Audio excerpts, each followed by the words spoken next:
game number 2. Here we go, guys. Pick ban for game number 2. Jinair on the blue side. KT on red, and the first ban is going to be none other than LeBlanc. I wonder how many teams will start drawing first-round LeBlanc bans. I think so far, KT Rolster and also Our Life Esports are the teams who are getting that sort of respect in the mid lane, and that's 2 very powerful mid laners banned away from KT. What else are you going to ban away from BDD? Because even if you do take away his carries, he's shown that he can play on the tanks as well. I think you're happier, though, if it becomes about tanks, because then it's about macro and rotations, and that's not necessarily where KT has shown their biggest straps so far in the 2019 season. So I don't think you really mind if he's on Lissandra duty or Urgot duty. Jinair, third ban here. I imagine once again they'll stick with flex mid laners. Feels about right. We are going to take away Galio, though, on the map here. Annoyingly, a flex for KT as Smeb played it in the top lane, so another thing that Jinair don't want to have to think of. Urgot, first pick, very likely to be available. Lucian also a possibility. How about the Aatrox as well? Also left available after this pick ban. We'll see if KT takes it away. No, it's going to be another Sion ban from the side of KT. Almost bullying Jinair into a first pick Urgot. Maybe that means Score wants to be jumping on Xin Zhao. A Xin Zhao takeaway would be, to me, the reason that you would ban away Sion here. Because again, Sion almost forces first pick Urgot for most teams. See what KT want to play, though. We're on the red side now, an overall last pick. It's been a really fun thing to track. Some teams picking for jungle, some teams picking for mid and top lane.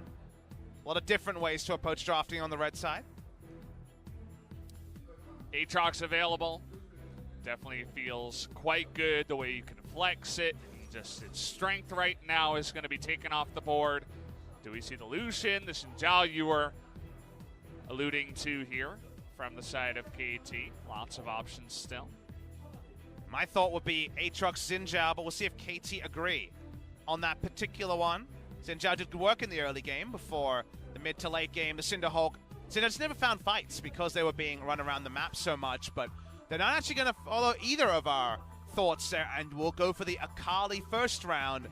Smeb's Akali, I know I had some harsh words for a couple of days ago. I wonder if that means we're going to see BDD Akali in this particular game, where Smeb has been burning the midnight oil, getting ready to have a better performance today.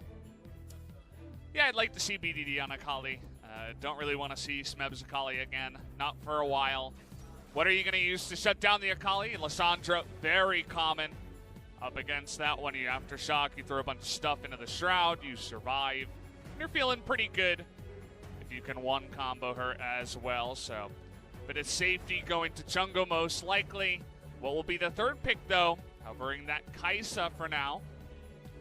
Blind pick 80 carry priority has been different team on team. A lot of teams will take Ezreal on this position. A lot of other teams take Lucian, so Kai'Sa. Yeah. Kind of a surprising flex from those two. It's not necessarily a rank outsider, and in other regions it's higher prized. You have a lot of CC coming from Lissandra, so you see the synergy for the Kai'Sa, but I guess Root just wants to go on to some comfort, as actually KT will first round Alistar for Snowflower. He loves the engaged supports, and some teams have had a bit of priority on Alistar, but I think you need coverage bans to make a first round Alistar work, and already seeing one from KT Rolster. It's the Alphabet squad, the A squad here on the side of KT, Aatrox, Akali, and Alistar. What do we got left? There's Aurelion Sol. That could work in this comp. We could have Aatrox jungle. Yeah. Wait, do we have an 80 carry that starts with A? Ash? Yeah. There you go. All right, let's do it. Is there anything above any of those champions? Anything above Alistar? I don't think so. Oh, there you go. But that's after L. That's true. So there's AK and then AL and then AM. There is AA. Aatrox is for some he was Google. the first pick. I know. It's from the We're still alphabetical order here, Papa. Annie would also be afterwards. Yeah. There's actually a lot of A champions now that I think about it. Well, the Lucian finally going to be banned by Jin. Did this ban Ezreal as well? No, they will not. They choose to ban away the Zoe here. A favorite from BDD is just a straight up Vladimir lock comes in for KT Rolster. Didn't waste any time with that one. Somebody will be hopping onto that one. Wonder if it's going to be Zenit. Played the what's it called? The Victor in game number 1. Could hop onto another awesome dude, or we could just throw Aatrox into the jungle. My first thought is Smeb on the Vladimir. We'll get the confirmation later as compositional answer to Vladimir locked in by Jinair. I believe they also have played Taric already. There was one game of Taric already played in LCK, and it was by Kellen. But that was where they fell so far behind at level 1 against Griffin that Taric ult was never relevant. Malrang jumping onto the Lee Sin is one of his few meta picks.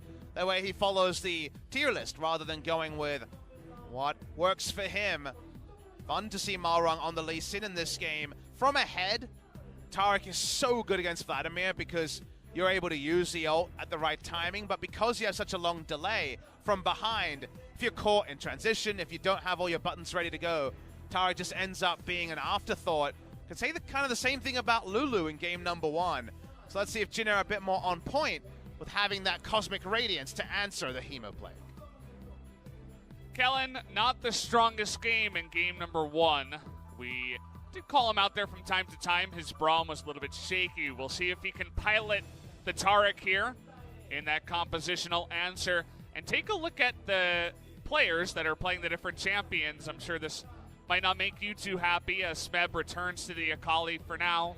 And Zenit is going to be on the Vladimir. Doesn't mean that BDD is on Aatrox, which I can't be too unhappy about, though. So it means Smeb gets some vengeance. He wants to show that it was an aberration a couple of days ago against Kingzone. In the past, has been such a famous mage top player, Rumble, Cannon. These are legendary picks for Smeb, but he looked off on the Akali earlier in the week. Time to pull up his socks and have a better performance here. It's against Jinair. It's a team that I think a lot of teams will be able to use to play themselves into form. Jinair draft, though, if they can get a lead and Malrang can do some playmaking, the amount of value you can get off the Cosmic Radiance could mean that Jinair might still have some arguments they can stay in this series and not go down without a fight. Super scary composition if you're in solo queue or in competitive play here. Lots of aggression if you win your lane and you get ahead. No doubt BDD, Smeb, Score, and even Zenit are going to be clamping down there as the game does move along. But it looks like we're ready, guys, to hop into game number 2. Jinair on blue, KT on red. Let's jump onto the Rift right now.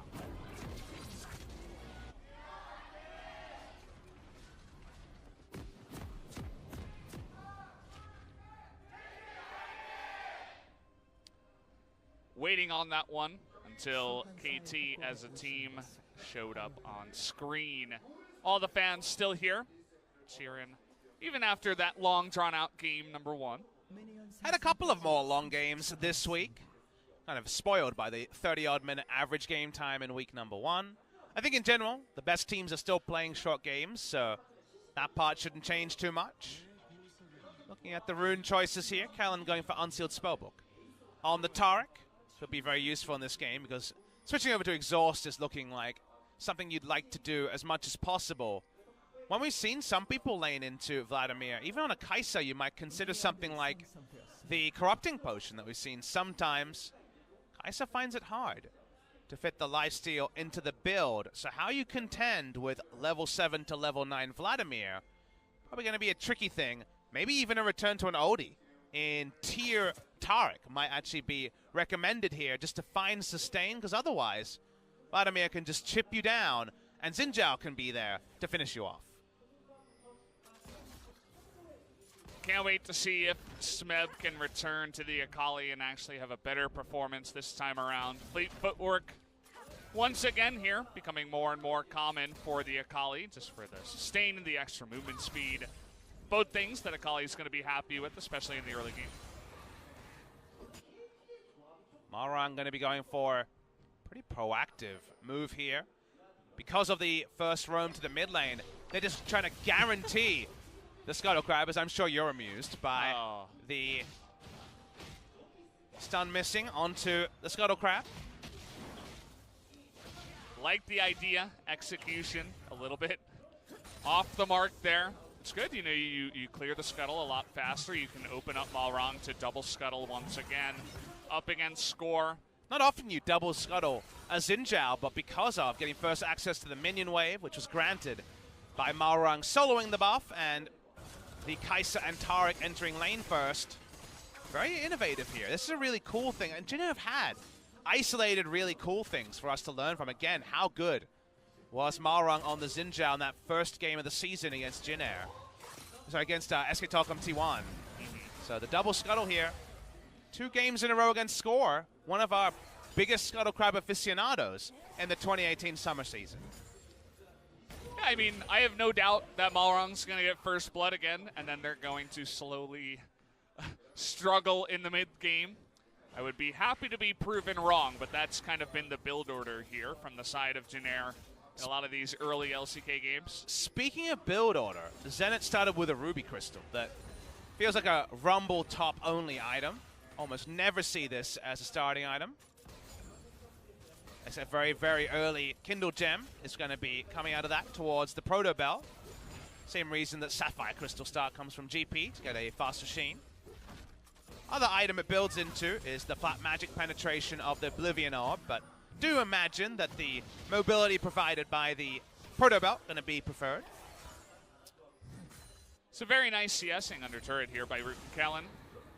I was actually mesmerized by that for a while. Good teamwork. I don't believe they missed a single one before the camera was pulled away on the last 3 minions.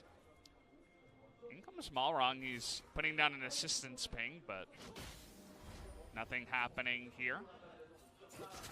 We'll be able to get a pretty uninterrupted level 6 though. He's already at level 4.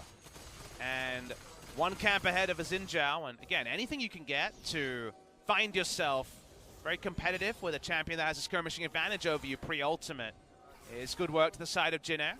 Like that particular early game plan. Throwing out the Krugs here, just moving along slowly. I'm interested to see if we see any funny business from Kellen and Root in terms of the build here to contend with where Vladimir gets in this lane phase. Maybe Malrang's gank can change things, but we'll be spotted by a lane war. Score himself spotted coming in from the river. Both junglers just hanging around, not going to happen as both teams know. This is coming in. We had a little point from the side of Score. He actually picked up Futures Market once again, I believe, and was able to get some items there. Nice trade here in the mid lane from BDD, looking pretty good on the Aatrox. We'll see if he can carry once again. I'm a really big fan of Warrior Enchant champions that go into the Futures Market just because Warrior Enchant is so overloaded in terms of stats, so gold efficient when you finish it. Red Smite and Longsword means that Malrang, with a later shot, will still be trading down against Xin Zhao, and he, of course, hit the map with those items earlier. One of the main reasons that Malrang instantly started backing on the bot side was to get his shop on. Warrior will be in soon, but Malrang himself going to be sighted in mid lane. BDD not scared, picks up the cannon. Wasn't going to let that one go. Doesn't matter if he's 2-on-1. Just passing through was Malrang. See how aggressive he gets here as Score is spotted on a ward. Wow, they're going in. Looks like they want to get on top of him. Score gonna flash away, but it doesn't matter. First blood, as I said, goes to Malrang. Picks it up again. Nice play from Chungo to make it all happen. And it's oh so clean, and I love the choice here. Gank for the Lissandra in the early game pre-6, and then you can go top lane. You need the level 6 against Akali to kick her out of the Shroud. Stop her from dodging more damage. Will they get level 6 and then just go for the turret dive? I think there's a real chance. Looks like he will. There it is, level 6. Shroud's down on cooldown as well. Is Malrang going to stick around? The minion wave is dead, so for now, the answer is no. Looks like Smeb also backing, so they're not going to go for this. Look at the angle Score he goes knows for. He's boned. The moment that he sees the claw come in, all you can do is flash and hope. Not going to work there. I think you got to flash the other way. You know, north way, I suppose. Towards the red buff, I guess that probably would have been the best choice. Yeah. It's just hard, you know. Lissandra sneaking her way over the wall. Saw it coming, but it's hard to make that split-second decision. Score himself is onto this Cloud Drake. Snowflower slowly helping with it, but Malrang not there yet. Kellen looking for the Ultimate vision in the pit. No Tarek steal coming in this time around, guys. The last time we saw Smeb on the top lane matchup on the Akali was marginally ahead in CS till it made a couple of misplays in lane, and then of course we noted some misplays in teamfights. The misplay in lane was kind of related to the misplay in teamfights. It was about Shroud positioning. He was too liberal and using it as that happened.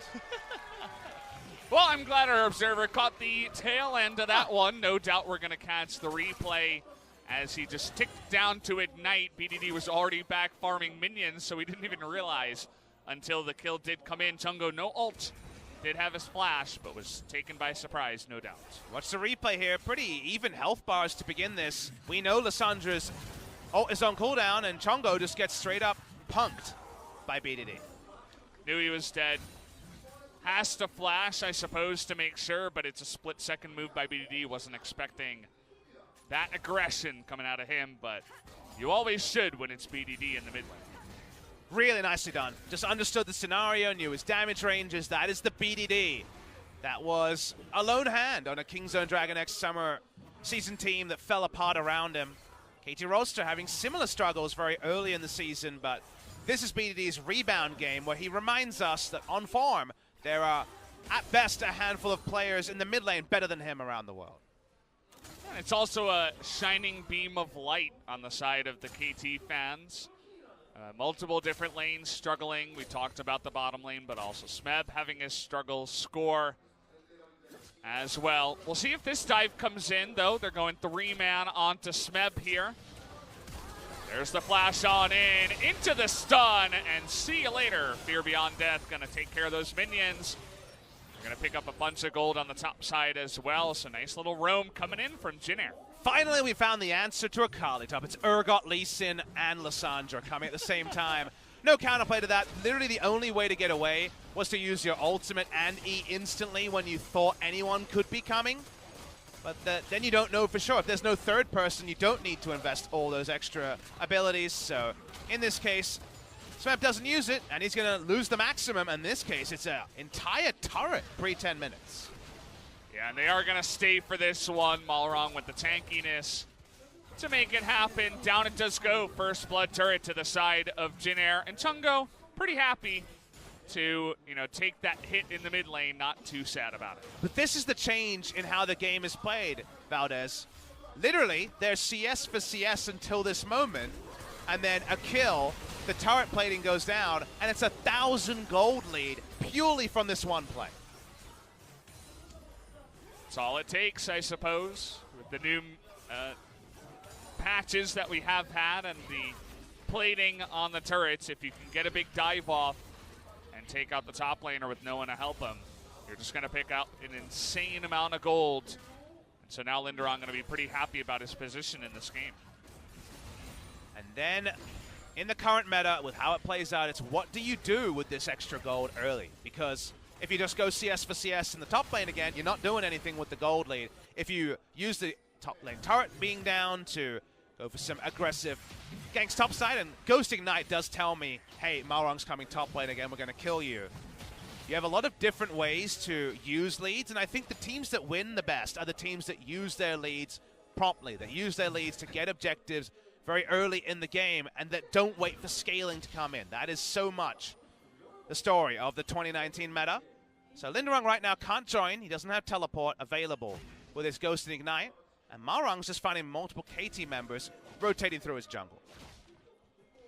That was a visual bug, by the way, guys. Score was not standing outside with Malrong confused. He was in the brush the whole time until he was hit by the Q and spotted here. We do have the Mountain Drake in about 39 seconds. Seems like both teams really gearing up to try to take this one off the map. Well, Urgot's walked down, and Akali would have to match. Urgot himself returning to top side. Seems like there's not going to be more than a half-hearted attempt at the Dragon. Just some more control wards going down. I think Jin Air should be taking free objectives right now because they are stronger than KT Rolster, but they don't agree. And they're actually going to prefer just playing around Urgot continuing to boss around Akali and the top side of the map being stronger for Jin Air. We'll see what happens here at the Rift Herald as he's totally spotted. Bottom side, though, There is the ultimate from the Taric, trying to get on top of Zenit here. Do they have the damage? Snowflower, his own ultimate. Here's a fight up here. Tungo with no mana and no flash is going to be ripped out of the rift. Down he does go, as they saw the Rift Herald play coming in a mile away, and KT able to pounce. And able to split them apart before Linderon can actually get there. And that's the part I need to see a replay to fully understand. Return to the bot side. Oh boy, this time no ultimate from the Taric, and the stun comes in as Root nearly going down, finally does, under the turret with the pool. They want Kellen as well. Here comes BDD. Fortunately, not pushed enough into the turret. He takes aggro and they back away, but a nice other kill goes to the side of KT. Sort of thing where I think you're just going begging if you're going no lifesteal item, no corrupting potion, no tier Taric to have unlimited mana to sustain. You can't get over anything other than the first all-in trade. All-in trade gets the Cosmic Radiance. The second trade, well, the base damage is so high, the stain is there, you can't out-trade Vladimir Alistair at that level 9 mark. So clearly no answer from Jinner on the question we were asking at level 1. BDD caught as he's walking between lanes, but it's only going to draw away the ultimate. He's totally fine. He's beefy Aatrox at this point. Not sure if he picked up that second kill, but at least has an assist. Let's take a look at how this happens. So it actually started with a Jinner pick. They're trying to go in aggressively. Huge value of the stasis, and then Akali can join the fight before Urgot can get there. It's not like Smeb is actually important in this, but given how much room you had topside with the kill, you should be there first. This is the secondary return to bot side. Hard to respect. Flash, headbutt pulverize at every moment, and there's nothing Root can do. All he has is Storm Razor and a prayer, and his prayers do not get answered. It's got to be safer in that position. Vlad and on the timing with the empowered Q as well. And you just have to back away and give up 1 or 2 CS in that situation, especially after the fight went the way it did earlier on with the Cosmic Radiance, as you were talking about. Just an unfortunate situation there for the bottom lane of Jinner. And you just have to lane swap. It's not a great time to lane swap, but it's a possible one, right? Because you already have a turret down, you can put Urgot into the Vladimir Alistair lane and try to play with these lane assignments. Because right now, whenever Cosmic Radiance is on cooldown, it's just kind of a free kill for KT in the bot lane. And Jinner seem to respect that. They're vacating the bottom turret as much as they can. Cosmic Radiance about 5 seconds away from coming back in, but just no lane presence at all for the Kai'Sa and Taric. Not having a fun time. Protobelt and Sork Boots and a Fiendish Codex for Vlad as he's slowly getting that train going as he does. Linderon here in the mid lane once again going for the roam. Not sure if he was spotted, but BDD playing respectful. Not going to be caught out in any gank there. Bottom lane woes continue as Zenit and Snowflower doing a good job pushing this one in so far. So I got a little time in the 2 days between the LCK weeks to put games into Vladimir top and also into Orange support, just to understand them a bit more and see how they've changed. Obviously, I've played Vlad before. I think everyone's given it a go. As KT are on top of this Drake, so maybe I'll have to hold off the teaching point. Score himself backing away here, but Marang seems to not be interested in contesting, and this is around Zenit and Snowflower, who we know has a skirmishing advantage. What I can appreciate about where Vladimir is right now, watching Nogari's rune page and how he builds the Vladimir, the big takeaway is that because you can go the scaling cooldown reduction in the base stats, you know, and the choice you have of AD or Adaptive Force, if you go the scaling cooldown reduction and also Transcendence, you want to go sorcery either primary or secondary, there's so much CDR there, Valdez, that between those two, you just build Fiendish Codex, Kindle Gem, and you have 40% CDR in the early game. Makes you a beast in the laning phase. We're not going to see the Vladimir on screen right now, but we are actually going to see the Jinner duo lane. No TP on Zenit either, and he's not going to be able to get here on time, and KT not comfortable to take the 4v5, which means Rift Herald goes the way of Jinner. Back timing there for Zenit means he picks up a needlessly large rod, but he's not in position for the fight as Jinner do get the rotation off first. So just to finish the thought on Vladimir, for 800 gold Kindle Gem and 900 gold Fiendish Codex, you basically have 40% CDR because of the runes that are available to you now. That means you can go Sorcerer's Shoes. Previously you needed to go for the CDR boots in order to get to near 40%, 45% CDR. Sorcerer's Shoes, Fiendish Codex, and Kindle Gem against AD carry means that by level 9, there's just no way for them to stain through the amount of harass you're doing. And it's just so much stronger an early battle-ready Vladimir than there was in previous rune sets and just previous games, because the free CDR is what's really putting Vladimir over the top recently. He's able to be flexed too. I wonder if we'll see more of that Vladimir, but maybe teams for now just happy to pick it later in the draft. Want to make sure some of the lanes are safe enough. BDD still having fun up against that one. Here comes Malrang on to score. Will they go for the ultimate? The flash on in, but straight into the Alistair's face. He's forced to ultimate himself. Here is Chungo. BDD very aggressively getting on in there. Malrang, he's super tanky. He's going to be totally fine as some TPs are used to get into the fight, but no damage is taken. Chongo flashed in, couldn't get an aggressive pick on with his ultimate. Ended up just having to self-ult to get through that scenario. No further kills to Jin Air. Gold is very, very even in this game. Malrang has the Rift Tower, but hasn't placed it down yet. The rest of KT are coming. Ooh, close one there. Chungo playing with fire as BDD was hiding in the brush for quite a bit. But he makes his way out, and I feel like Zenit is already scary somehow. So yep. PTSD from the Vladimir games we've been seeing recently.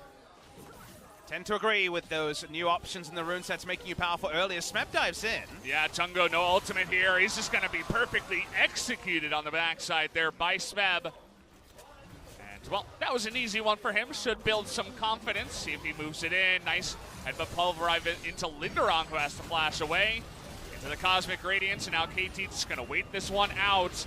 Nice kick by Malrang to just disengage and make sure that no dive comes in from the Vlad or anything like that. And they do back away with only one death on their plate. But you see how when you're behind the Cosmic Radiance, it's only a nope button for 2.5 seconds. It doesn't allow you to do any damage. They don't do 3,000 damage and take no damage. It's a fully disengaged play. Like you say, Smeb, nice execution on that, but a bit of a slam dunk for him.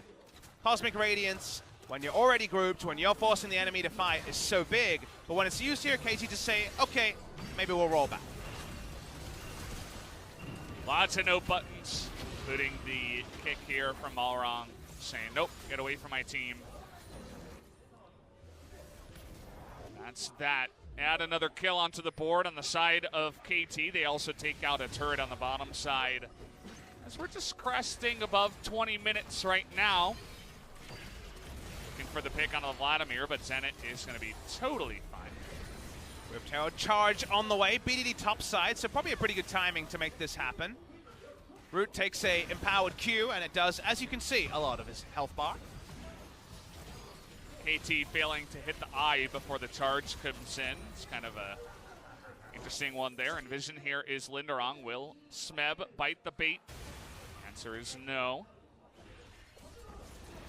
So we talked about this draft here from KT, how there are a lot of scary members on the side of them. As the chase onto the cow is not going to happen, and everybody's seemingly having a fun time on the side of KT. 1-0-1 Aatrox, 1-0 Vlad, building up his items, nice farm numbers as well. And even Smeb, who got ganked early on by 3 members, is feeling pretty good right now with his Oblivion Orb and the Gunblade already completed. When it comes to KT, all of their power is focused on team fights. They're a Vladimir draft, so their siege, as we know, pretty abysmal. 1-3-1 isn't going to be super effective because Urgot and Lissandra are 2 of the best at just wave clearing and disengaging, so not actually a lot of kill pressure in the side lane just yet. Maybe with 3 items on an Akali, things can change there. But if you just take every objective as they spawn, with Baron now on the map, that's where good things will happen. Outside of the world's best Cosmic Radiance, there's just so much AoE damage and dive on the side of KT Rolster that they're all about forcing Jin Air to teamfight, and we're going to have to be persuaded that Jin Air have an answer to the teamfight power that KT has drafted for. So far, you take a look, perhaps if they find a pick onto someone with the Urgot who can fear beyond death and maybe get a big fear, you can really disjoint that team fight from the side of KT. Fear beyond death. X-Flash here onto him. There's the Cosmic Radiance for that nope button once again. But here comes Zenit. He's not done yet as two members underneath the turret in a lot of trouble. Smeb, though, not able to make it happen as he's kicked away. And in fact, nobody goes down under the turret. But the stasis is a one-time purchase. Very powerful in that case. Seems like Chongo had pulled away to perhaps come for a mid lane play, so will lose his turret, so they do get an objective even if the kills aren't registered. Nice to see that sort of aggressive streak from Zenit, though. Vladimir diving turrets, a pretty normal thought. And speaking of diving turrets, Snowflower positioning for it. Certainly thinking about it once again, but the turret will not fall here as Jin Air slowly but surely taking back control of some of the deep vision that's already down on their blue side jungle. Nice job by KT to make that happen. Jin Air fishing under the turret. KT is so aggressive because they have Akali, Xin Zhao, Aatrox, Vladimir, all so good at diving turrets here. They have probably the best dive comp we've seen maybe ever in the LCK with how much temporary tankiness and disengage of turret shots they can do. And yeah, bit of a gasp from the crowd. That one rotation onto Chongo. No armor yet, no Zhonya's on the way, so Chongo pretty squishy to BDD's damage. Chongo comes in, gets a fantastic kill, and then unfortunately struggles against BDD. Speaking of which, Kellen in a ton of trouble here is going to be poked with the spear by Score, who is able to pick up that kill on the backside. Case in point about the dives. That was the inner turret before the outer turret had even gone down. Nowhere is safe, and I think Jin Air are going to have to pose aggressive questions of KT, because if they're just trying to clear waves, I think KT is going to take every opportunity to dive. Here is the dive we're talking about. Xin Zhao has Hysterics, Aatrox, so there's dive onto Kellen. Cosmic Radiance not going to be a savior in this case. That means mid lane gets longer, and KT get the opportunity to light up the Baron side with wards that Jin Air will do well to clear. You begin to look at some of the items on the side of KT, you can tell that they're trying to put the nail in the coffin already as Vlad picks up his Rabadon's Death Cap and a Blasting Wand. I thought it was going to stop at the cap, but he's not capped out yet. Feeling pretty good about his Vlad game here. Looking much better than the Victor in the early game especially. Nice thing about Vladimir is while the early laning phase isn't as strong, he was against a no-sustain bot lane. And then once level 9 hits, you just get to be a frontliner. You don't have to worry about those backline positions. Think about his positioning on Victor. He was actually caught out many times in the mid game, but in those positions on Vladimir, you're actually the one picking out the enemies. So a much more happy place to be, a lot clearer is your identity in the 5v5. So Zenit strolls through. Jin Air just wave clearing under their inner turret. And the map is very, very dark from a Jin Air perspective. You gotta wonder if Coach saw Zenit's play in game one, he's like, you seem like a Vlad player to me. Let's put you on Vlad. The way they just auto-locked that one in and immediately handed it over to Zenit was kind of funny on the backside. So we'll see what Jin Air can do here in terms of stopping KT as BDD and Score now threatening the engage. Here's the Cosmic Radiance, want to shut down Score, but he does have that Sterix. He's extremely tanky, funnily enough. There's the big engage from Snowflower, knocks up 2 onto the backside of this fight, and in goes BDD as the Aatrox, just gonna shut everybody down, as does Smeb. It's a near total wipe as only Malrong with full health goes home with his tail between his legs. KT, they're looking at Baron. The dive just too powerful. They open with the Cosmic Radiance at the right time, but unfortunately, they're not grouped to actually put in more damage onto KT. KT can turn, KT take them down. Malrong was spotted, I believe, on a ward bot side, which meant the Baron was always going to be uncontested. He'd love an Infernal Drake, but that's the most that Jin Air will claim. Ping goes down onto him, and now Smeb is making his way. I think Malrong's just going to have to hop away from this one. Spotted, saves his W, hops away. And that means that thank you for the leash is true in this one, as Smeb is just going to pick up the Infernal Drake for his team alongside the Baron. And this time around, KT looking a lot stronger. They're looking for the 2-0 over Jin Air tonight. So watch the replay. For once, they actually use the ult quite early to try to re-engage, but unfortunately for them, Kai'Sa does no damage while they are invulnerable. So because of that, the health bars are pretty high on KT for the turn, and they are champions who we've already mentioned, have double sterics, they have the ability to go and sell stasis, they have Aatrox ult. It's so hard to actually get anything more than a soft claw onto KT. It's so hard to do lethal damage to them. So because of that, they re-engage, the damage numbers shared among 4 members of KT Rolster, and now they have the Baron. Remember how I said they were good at diving before? They're better at diving now. And they're super tanky now with Baron and all the extra items they just picked up. Void Staff here for Vlad. Always like to keep track of where his items are.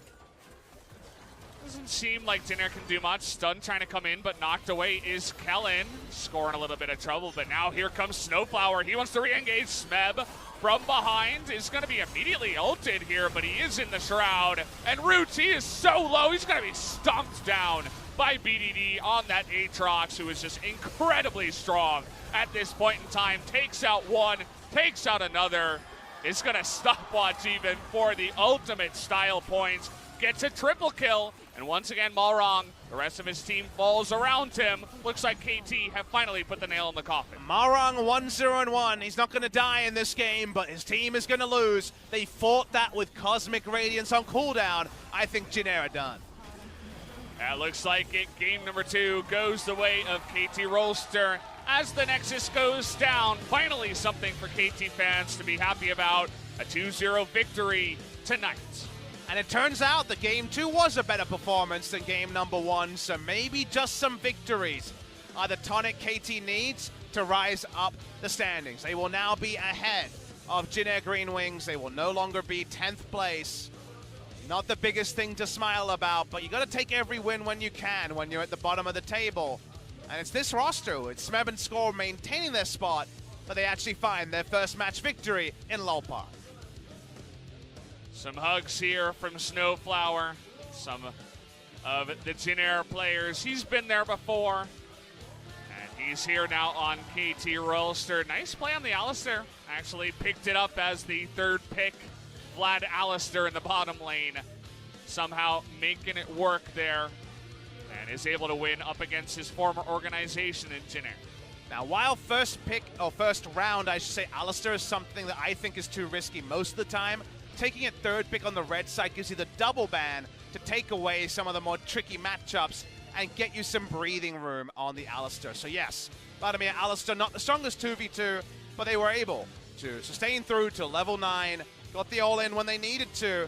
This was a very good look from Zenit and Snowflower. That's definitely the best of Snowflower's series I've seen from him as a player on KT Rolster. And BDD also coming in with high expectations on KT Rolster, needing to be the savior if they are to be one of the big contenders. He does perform this time out. 2 times in a row, the Aatrox on the 2nd game, the LeBlanc in game number 1. Would be surprised if he doesn't pick up another MVP in this one. Was able to get the solo kill in the mid lane into just being absolutely dominant. I think Zenit and Snowflower have a chance here, and I was happy to see Smeb have a way better game on the Akali. We'll call the first one an aberration, like we were saying. For the side of Jin Air, not really much good news to speak about here. No difference between Chongo and Grace. I would say Grace was probably worse in the first game because I disagreed with a lot of his choices, both in terms of Genesis of build and runes, but also in being second to the side lane and never being there to combo the Lucian-Lulu duo. But the bot lane, Root and Kellen, they've had some good moments, and these guys in solo queue have done oh so well. They were top 20 for the last couple of months, but not seeing the value, and it really makes you wonder why we see none of Stitch and Nova outside of a single game. Because to me, Stitch was the biggest acquisition on the side of Jin Air. In practice, it's been Malrong, who's been good more often than he hasn't, but Stitch was supposed to be, in many ways, the Teddy replacement that could do a decent job in trying to find Jin Air some victories. He's not getting game time, and we can only assume that scrims are going way better for Root and Kellen. It has to be, but nothing's really going well for that bottom lane here in terms of regular plays. We got the highlights here. Here's the solo kill from BDD. Second he hits that first Q, flashes in for the second one before Chungo can even react. And And although Smeb got ganked up here on the top side in the beginning, went on to have a pretty fun game on the Akali. Looked a lot better this time around. And general target selection was pretty good on the side of KT, and from Jin Air made too many kind of bread and butter mistakes. That's why they got punished. This was Chongo going in as they didn't have enough back off to pull off that play. Bot dive happened, and from here the game was only ever going to go one way, to the way of KT Rolster. They closed it out a lot earlier than game number one. That was a struggle because of team comp, where they had low initiation and couldn't actually do the Baron because they had no Baron damage either. Like you say, I like the Vladimir from Zenit. My thought coming into week number 2 was going to be a lot of Vlad bans and a lot of Vlad picks. We've seen some bans, we've seen now a single pick. In our second series, we'll have Nogari on the Rift, so I feel like the Vladimir will take a lot of respect from the side of Griffin and Damwon. I mean, if Griffin lets them have it, I would say that they're putting in a really big risk that they don't necessarily have to. It's either that or they have some kind of pick that's meant to counter it. We'll have to wait and see. It's going to be a really hype matchup, the second one we do have tonight, guys. You guys did just see this game as Jin Air once again struggling up against KT, who do pick up their first win. But later on tonight, we will have Damwon up against Griffin. The rematch here from Challengers, but both of those teams can't even be called Challenger teams anymore. They're up at the top of the ladder here in LCK and performing like gods recently. But if we talk about this game, I say that KT Rolster can't hold their head too high after game number 1, but they turn a victory into a second one, and this was sort of the KT performance we thought was coming when we saw the roster advertised in the offseason. Games like this, the second game here from KT, is honestly what they will hope is the start of their 2019 season.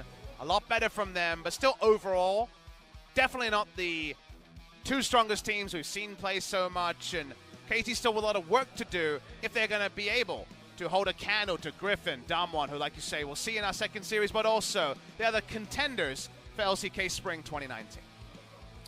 Yeah, so we did have the 2-0 guys, which means we are going to have a bit of a longer break as we do have to wait for the second series to start at 8. It's currently about 6:52 here, so maybe just over an hour. Maybe some time for you guys to put in some placement games.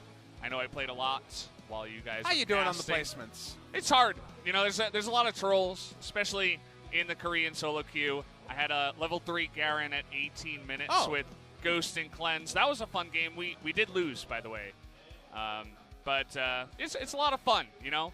We got some guys that are in Diamond coming in and carrying hard up against other guys that are in Gold, and you're like, what's going on here? Did you guys have the Diamond players? Sometimes. We had an Aurelia that went like 19-2.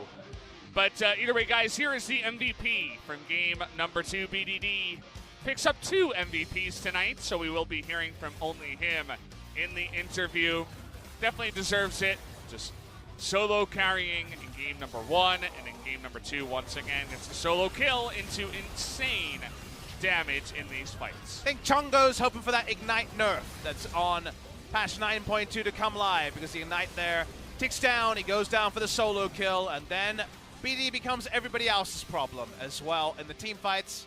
So again, much improved game number 2, and I'd love to pick the brain of BDD. There's a lot of questions we could ask about the struggles so far on the side of KT. Talk about KT, you can talk about the current situation of the mid lane, you know, there's so many questions I would love to ask to BDD.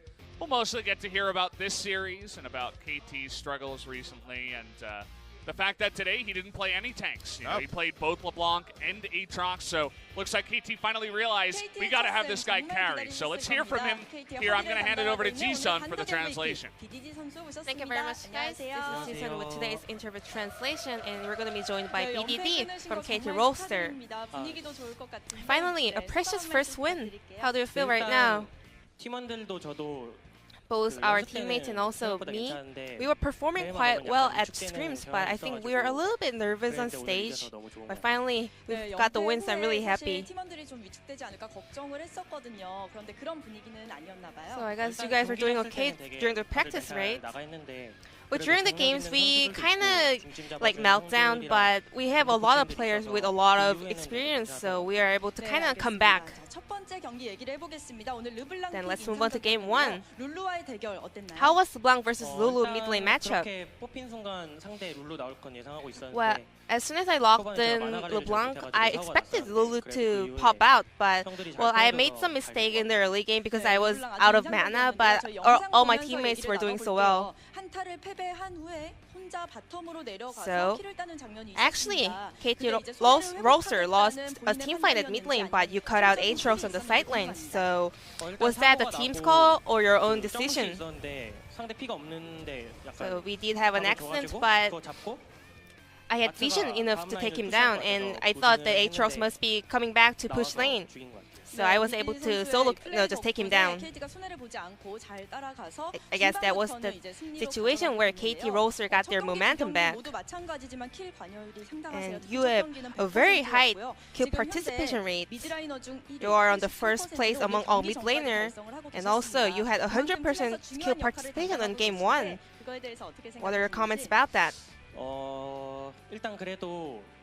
First of all, we have a lot of rookies in our team.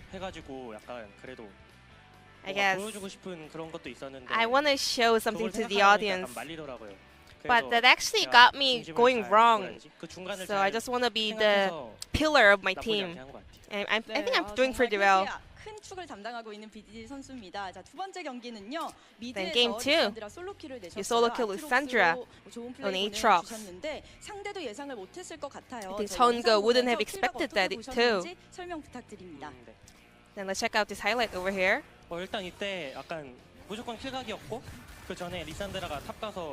It was an easy kill actually. I knew she was out of her ultimate on top lane because she used it on the top lane, so it was a very easy kill. And then Ignite last tick got you the solo kill. Was that all calculated? After I landed my Q and W and landed another W, so I got the electrocutes, and I had the plan to also press my Ignite, so it just went as I planned. BDD. KT Rolster finally stopped the consecutive loss. What was the main feedback, or what was the biggest change you guys went through? We did have some mentality issues, and we were kind of shaky, but we had a lot of conversations. So we tried to get rid of being so rushing or nervous on games, so that was our main feedback. From now on, I think we're going to be back in our positive mood. So your upcoming game will be against Genji. So as far as we got our first victory, I think we got a little bit of relief. I think we will be able to perform better if we just don't get nervous on stage. So I'm going to promise my fans to be back with better performance. So this will be the end of the interview with BDD from KT Rolster, and I'm going to pass it back to our casters. Thank you.